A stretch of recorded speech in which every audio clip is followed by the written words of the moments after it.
Now let's look at some simple examples where we will use this Metropolis to generate normal or exponentially distributed random variables. And this will be done to illustrate the method and see how it works in some simple cases. Of course, we don't really need this Metropolis to do the simulation problems, because we could just use our function like rnorm, rexp. They can easily done. Right. So let's see. Just look at the standard normal example. So my target function is the PDF of standard normal distribution, and I define this function, and I only put those parts in it because all the other parts in the PDF are constant, right? And we don't really care about the constant part. Okay, we can write a function as this without the constant part, because the normalization constraints are not needed in the Metropolis method. It uses only ratios of probability. Okay, the number of iterations I put at 10,000, and results is a numeric vector where we will save our Markov chain values in this results. Scale is a parameter, we call it 1, and initial x0, like x1 we put as 3, and the state currently put as initial values. So result 1 is the initial values. Okay, and then we're going to run this Metropolis for loop. It's a for loop to run this Markov chain. So for I from 2 to the total number of iterations, we need to propose a candidate y, right? This is candidate. We're going to use the uniform. We generate one number from a uniform distribution from state minus scale to state plus scale, right? Currently, we know scale is just 1 and state is 3. After I generate this candidate, I calculate ratio of fy divided by fx, right? In this case, it's candidate and state. Okay, and then we decide why we're going to accept this candidate or not, right? We know that if the ratio is bigger or equal to 1, we always accept. So this is why in the following part, we ask if I just randomly generate one random number from a uniform, this is a uniform 0, 1, right? So this random number always between 0 and 1. So if you can think about if ratio is equal to 1 or bigger than 1, this is always true. So we always accept the candidate. However, if this ratio is smaller than 1, right? Smaller than 1 and between 0 and 1, only this number smaller than ratio we will accept this candidate. So this is exactly what we define in the Metropolis method. If you don't remember Metropolis method, you can come back and you can see that if this ratio bigger than 1, we always accept. If this ratio smaller than 1, then we accept with this probability, with the probability equal to this ratio, right?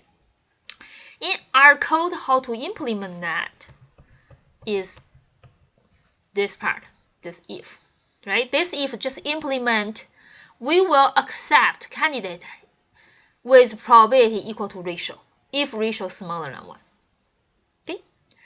And finally, we put the current, whatever the state is. The state could be candidate, could be original value, right? Whatever it is, we save that value into results x, results I, and then move on to I plus 1. Okay? This is the whole process actually we did for this Metropolis method. Finally, we can plot his results. We can plot a histogram, and based on this result, we can calculate empirical density based on the results. And then we can check, we can plot this density of normal distribution and to check if the density converge with this density of normal, right? We can also add lines of density. This is D is density calculated from results. We just add the density x and y value on this current plot. And then of course I can also simulate normal distribution values use rnorm and check whether those samples similar with my samples use Metropolis. Okay, we can let's check.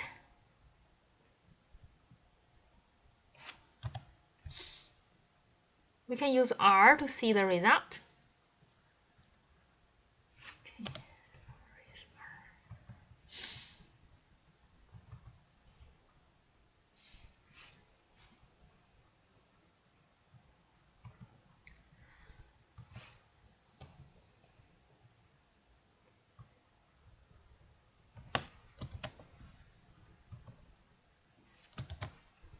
Okay, just copy and paste. Okay, this part we plot. Okay, this is a histogram of our result, and from the histogram you can see that it's very much looks like a normal distribution, right? And let's look at this result part.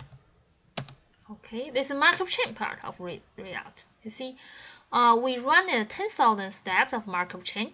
So the horizontal line is the index for the Markup chain to 10,000, and vertical line is our values of xt for each step of Markup chain. Right? You can see those xt values around 0, and the distribution looks very much like a normal distribution, because around 0 you have high densities, and far away from 0 you have low densities, right? So this is checking our samples, and now let's check the density. Calculate density and plot it in the figure. Okay. Okay. So this black color is the theoretical density of a standard normal. Okay, but the red color is the estimated density from our samples using Metropolis. Okay, so you can see they overlap very well, right? If you increase the Markup chain to 100,000 steps, then it will be even better. Currently, we use a 10,000 steps Markup chain.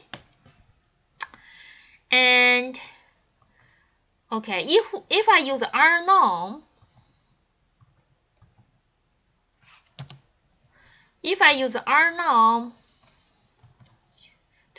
to generate the samples, and also based on samples I can estimate densities, right? So that's a blue color. So you see, the blue color is the density estimated from the samples use rnorm. Okay, it's not better than the red color, right? Red color is using Metropolis, blue color is using the rnorm.